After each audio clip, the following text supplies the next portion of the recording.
Hello, everybody. I hope everybody is doing well this evening. My name is Haley. I'm a first year medical student, and tonight we will be talking about sun safety. So let me just set up my page here. Having a little bit of difficulty this evening getting Facebook up and running. Okay. Awesome. Okay. So, like I said, tonight we will be talking about sun safety. So, why is sun protection important? Well, we all do need some exposure to the sun.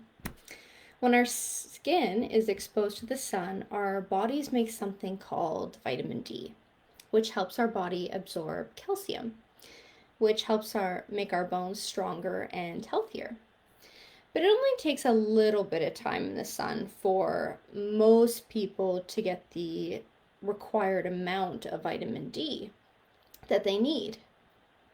And most of vitamin D that we need really is met through a healthy diet or even taking supplements. But we can get too much sun. And too much unprotected exposure to the sun's ultraviolet rays, also known as UV rays, can cause skin damage, eye damage, immune system suppression, and different types of skin cancer. Even people in their 20s can develop cancer. So, how do sunburns happen? Well, our sun radiates light onto the earth, which is something we know. But part of that light consists of invisible UV rays. So when these rays reach the skin, they cause tanning, burning, and other skin damage. So what are these UV rays? Well, there's two different types. There's UVA rays, which cause skin aging and wrinkling and contribute to skin cancer, such as melanoma. And melanoma is the most dangerous form of skin cancer. So the UVA rays, they pass easily through our ozone layer. So they make up the majority of our sun exposure. And UVB rays are also dangerous. And these are the rays that cause sunburns, cataracts, and effects on our immune system. And they also contribute to skin cancer. And melanoma is thought to be associated with severe UVB sunburns before the age of 20. So the UV rays, they react with a chemical in our body called melanin, which is found in our skin. A sunburn develops when the amount of UV exposure is greater than what can be protected against our skin's melanin. The risk of damage increases with the amount and the intensity of that exposure. And a tan, in and of itself, is skin damage and does not help protect our skin against the UV rays. So what happens during a sunburn? Well, like I mentioned, there's two types of ultraviolet radiation, the UVA and the UVB rays. And these damage the skin. The UVA rays can cause long-term damage by penetrating deep into our skin and actually affecting our own DNA. And UVB rays are absorbed by the topmost layer of the skin, also known as the epidermis, and can trigger a sunburn, which is an inflammatory process. Signs of a sunburn include inflammation and redness, which most of us might have already seen before. As a defense mechanism, our skin responds to these UV rays by generating additional melanin, a dark pigment in our skin that absorbs and dissipates the radiation. And this process accounts for the change in our skin, which is tanning. So the skin further responds to damage from these UV radiation by generating an excess in skin cells. So this thickens the outermost layer of the skin, like I mentioned, the epidermis, as a means to protect the skin from further UV ray penetration. So the longer that we're in the sun unprotected. And this UVA radiation causes direct damage to our DNA molecules inside our own skin cells. And it's quite amazing. And the damage to the structure of our DNA affects the ability of our skin to ultimately repair. And this may result in the skin cells dying or mutating. And in this manner, sun damage, it weakens our skin. And over time can lead to premature signs of aging and skin cancer. So who needs sun protection? Well, the answer is quite simple. We all do. Every person needs sun protection. It's generally said that the lighter someone's naturally skin color is, so the more pale they are, the less melanin it has to absorb the UV rays and ultimately protect itself. And the darker a skin's natural skin color, the more melanin it has. However, both dark and light-skinned individuals need protection from the UV rays because any tanning or burning can cause skin damage. So now you might to wonder, what ways can we protect our skin? Well, using sunscreen. That's the first and foremost. So most dermatologists will recommend that all children, all individuals, regardless of skin tone, wear sunscreen with an SPF of 30 or higher. And whatever sunscreen you choose, you want to make sure that it's broad spectrum. So it protects against both those UVA and UVB rays that we just talked about. And if kids are in or near around water, you want it to be labeled water resistant. And you want to apply a generous amount and you want to reapply it often. So you want to apply your sunscreen 30 minutes prior to exposure to the sun. So it's absorbed by our skin and it's less likely to rub off or wash off. So what I like to do is before I'm going outside to the beach or even for a walk, I apply it inside my own house, wait 30 minutes, and then go outside and do my activity. So we also want to apply the sunscreen according to the instructions on the package. And like I said, reapply every couple of hours, especially after swimming or following some active playtime. Because swimmers and those who sweat heavily are more likely to rub it off. So they should also use a waterproof lotion. For children wearing bathing suits, we also want to make sure that the sunscreen is applied up to and under the edges of the swimsuit to protect sensitive areas such as the upper thighs and chest, and pay particular attention to places like the ears and even the back of the ears, the back of the neck, tops of the feet, and back of the knees. These are areas that are generally often missed. And we want to be careful when applying sunscreen near the eyes because it can be irritating. So we generally want to avoid near the eyes. But still, you want to put sunscreen on your face. So what else can we do? Well, we can avoid the strongest rays of the day. So we want to try and stay in the shade when the sun is at its strongest. And this is usually from 10 a.m. to 4 p.m. And if our kids are in the sun during this time, or we want to apply and reapply the sunscreen. Even if they're just playing in the backyard. Most sun damage happens from exposure during our day-to-day activities, not from just time at the beach. So we want to remember that even on a cloudy, cool, or overcast days, times where we generally don't see the sun, the UV rays still reach our Earth, and this invisible sun can cause unexpected sunburns and skin damage.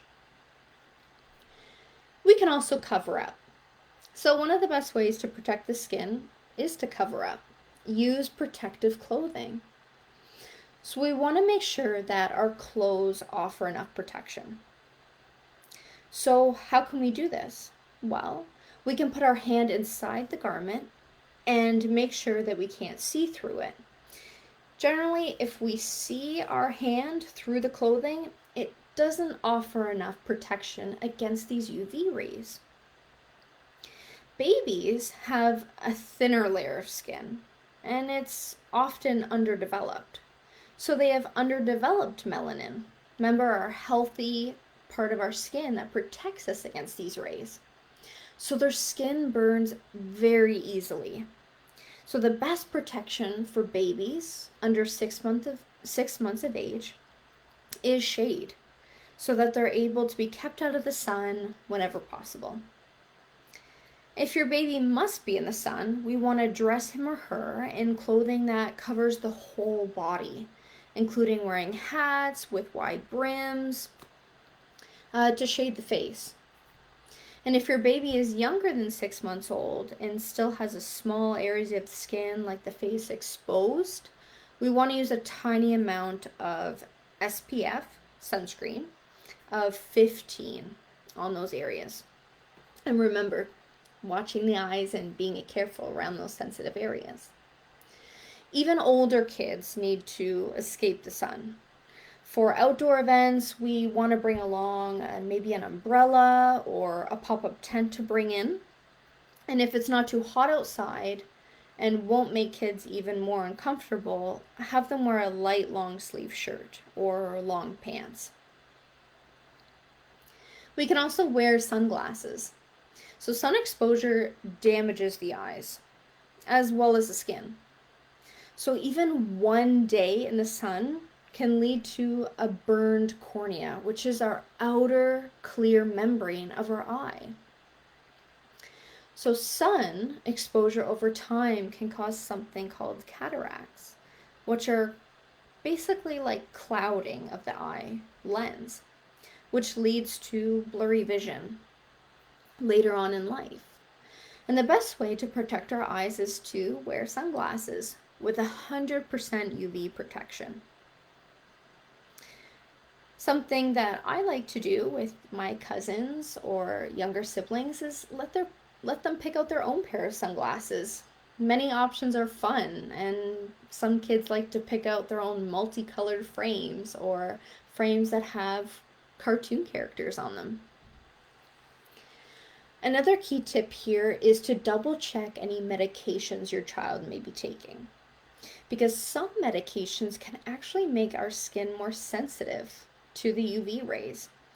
So we definitely want to ask a doctor or a pharmacist of any prescription, especially things like antibiotics or acne medications and over-the-counter medications that can increase sun sensitivity. So if this does occur and our doctor or pharmacist tell us that this medication does increase sun sensitivity, we want to make sure that we're taking those extra sun precautions. And the best protection, like I mentioned, was simply covering up or staying indoors. Even sunscreen can't always protect our skin from sun sensitivity. So what if we get a sunburn? Well, a sunburn can actually happen within 15 minutes of being in the sun, which is a relatively short amount of time. But the redness that we might begin to see and discomfort that we might feel may not be noticed for a few hours. Repeated sunburns can lead to skin cancer. And unprotected sun exposure is even more dangerous for kids who have moles or freckles. And very fair skin or hair, or even a family history of skin cancer. So now you might be wondering, well, what does this look like? Well, I'm going to tell you the signs and symptoms. So, mild. What does a mild sunburn look like or feel like? Well, you're going to see skin redness, and even if you touch the skin, it's going to feel really warm. The person who has a sunburn might even mention that it's painful or that it's itchy. If it's a severe sunburn, we are going to have still those signs and symptoms, such as the skin redness and warmth, pain, but we're also going to have something called blistering and tingling, because now the sunburn has affected a deeper layer of our skin. We also might have swelling of the area with the sunburn, feel headache, nauseous, maybe even vomit, have a fever, chills, or dizziness. When kids get sunburn, they usually have pain and a sensation of heat. And these symptoms that tend to get worse over several hours after sun exposure. So they might even get chills. So because the sun has dried out the skin, it can become itchy and tight. Sunburned skin also begins to peel about a week after the sunburn. So you want to encourage the individual or your child not to scratch or peel off that loose skin, because the skin underneath the sunburn is at an increased risk for infection.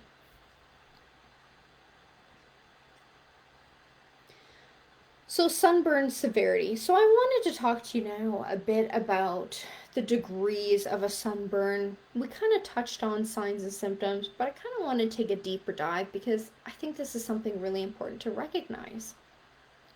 So we're going to dive a bit deeper into a first degree burn, second degree burn, and third degree burn, and what these may look like, symptoms that they might feel, and the average times of these things healing. And I wanted to also show you guys some pictures of what this looks like, so we're able to recognize it. So burn severity is typically measured in 3 degrees: first, second, and third. The first degree burns are the least severe and are characterized by damage occurring only to the outermost layer of the skin, the top layer, our epidermis. And I have a picture here of what this might look like. So it's tender to touch, painful. You have redness and sometimes peeling skin. But like I said, that usually it takes up to a week to see that peeling. And here is a picture. Hopefully that will, there we go. This is a first degree burn. And you can see just the redness along the top layer of the skin. So the average time to heal for a first degree burn is 3 to 5 days. And in second degree burns, the damage reaches the dermis.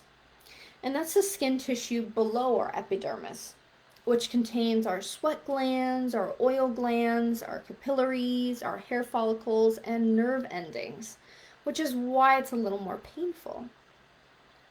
And typically at this stage, you're going to have swelling, blistering, you're going to have a deeper redness, and the skin is almost like a wet type sensation to touch. And a person may also have fever or nausea. So I have a picture here of a person who has a type 2 degree. And you can see here, there we go. You can see here that this is much more red, very dark along the outer edges, and you can definitely see the blistering along this individual's shoulder. And the average time to heal for a second degree burn is 2 to 3 weeks, so definitely a lot longer.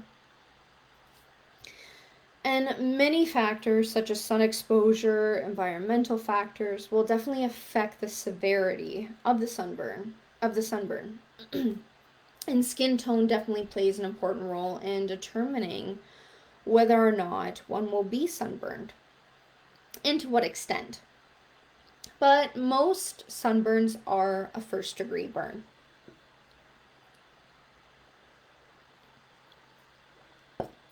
However, those with fair skin are definitely more at risk. And those with very light skin tones, second-degree burns can actually even be more like third-degree burns, although that's also extremely rare. And those with darker skin tones are far less likely to develop severe burns, as our dark skin contains more melanin, which protects our skin against the damage induced by those UV rays that we were talking about. So a third degree, what does that look like? Well, at this stage, you might have severe blistering, skin fissuring, which is basically breaks in the skin.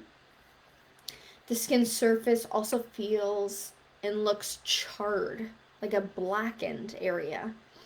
These individuals may also have a loss of sensation or even potential loss of the affected body part.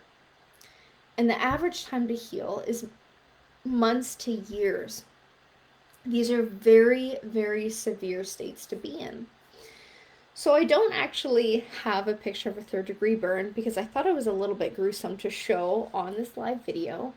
However, I do have kind of a cartoon of what it may look like. And this is a third degree. So you can see here just the illustration of the darkened black charred area around the sunburned. It's caused those fissuring like I talked about, so it breaks in the skin, and it's very severe. So how long does a sunburn last? Well, symptoms of a sunburn are noticeable approximately 2 to 5 hours after the sun exposure. And we talked about the symptoms of those, including skin redness, swelling, some tenderness, maybe some blistering, fever, chills, and more of those severe cases like the type 2 or 3. But the worst symptoms typically appear after 12 to 24 hours. So healing may take as little as 2 to 3 days for the mild sunburn, or even months to years for the very severe. So how can we treat a sunburn if we get a sunburn? Well, what we want to do is we want to have your child or the individual take a cool, not too cold bath and gently apply cool, wet compresses to the skin to help ease that pain and that heat. Another thing we want to do is apply pure aloe vera gel, and that's available in almost every drugstore to any of the sunburn areas. We want to give your child, if they can take them, anti-inflammatory medications like ibuprofen or acetaminophen to ease that pain and itching. But we do not ever want to give our children aspirin. So no aspirin to children or teens.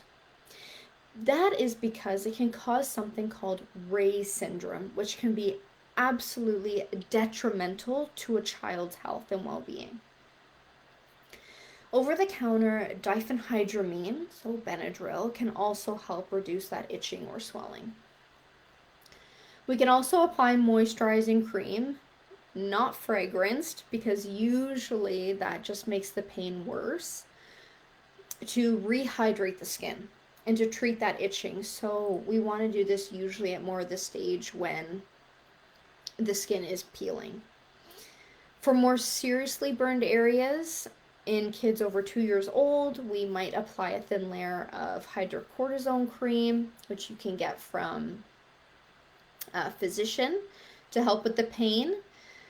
We do not want to use petroleum-based products because they prevent that excess heat in our skin and sweat from escaping. We also want to make sure that we're giving our children or the individual with the sunburn extra liquids for the next 2 to 3 days, because we're going to be losing a lot of fluid and our skin is healing, so it will help cool the process, it will cool the pain, help with the pain, and just accelerate that healing process. And we definitely want to keep our child out of the sun until the sunburn is completely healed, because any further exposure will not only make the burn worse, but it will definitely increase the pain. If the sunburn is severe, such as the blistering that we talked about, we definitely want to get in touch with a doctor, either your family physician or go to the ER if it's severe, your most local emergency room department. And we want to tell our child not to scratch, pop, or squeeze any of the blisters, because they can get infected and cause scarring. So when should we get emergency medical care? Well, we want to do that if a sunburn, like I said, causes blisters, is extremely painful, our child has facial swelling from a sunburn, the sunburn causes a large area to be burnt, the child has a fever or chills after getting a sunburn, because that can indicate that there's an infection going on. Your child has a headache, confusion, feelings of faintness, or you see signs of dehydration, such as thirst, they're not urinating properly, or there's less urine, dry eyes, or dry mouth. So what else should I know about sun safety? So the intensity of the sun's rays also depends on the time of year, as well as the altitude and latitude of where you live in the world. UV rays are generally the strongest during the summer, and if you travel to a foreign country during the summer season, you want to pack or buy the strongest sun protection that you can find. Like I mentioned, over 30 is definitely recommended. Extra protection, excuse me, is also a must when you're near the equator, where the sun is the strongest, and at high altitudes, so where the air and the clouds cover are thinner. And even during the winter months, a lot of people think that during the winter we don't need to wear sunscreen, but in fact, you are just as at risk for getting a sunburn. So at times when we're maybe doing some skiing on the mountains, we want to make sure that we're also applying sunscreen, because UV rays reflect both off the snow and water, which can increase the risk of getting a sunburn. And last but not least, I just want to make a point that we want to make sure that we're being a good role model. As always, using sunscreen, wearing sunglasses, limiting our time in the sun. And you'll reduce the risks of sun damage and ultimately teach your children some good sun sense. So I hope that you all enjoyed the presentation. I'm so glad that many of you were able to join, and for those that were not able, I hope that you take the time to watch this later on and you learn something useful. As like in my last presentation or discussion on here, I created a little information pamphlet on some of the key things that I discussed, and I had actually gone ahead and made another one for the sun safety discussion, and I have gone ahead and posted it directly into the Facebook Live, so that those that participated tonight or those that are listening later on can reflect back and look at some of the key things that we had discussed. So I'm just going to go ahead and also look in the chat here as I get so carried away.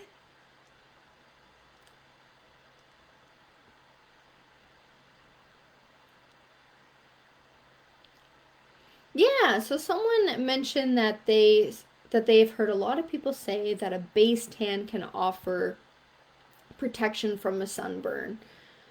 And in fact, it isn't true. That's just your first signs of Well, skin damage. And you can still get a very severe sunburn even though some people tan. Um, yeah, I hope that addresses the question.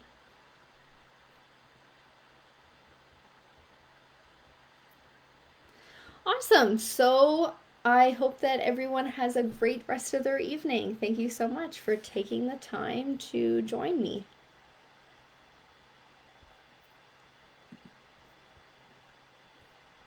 Take care, everyone.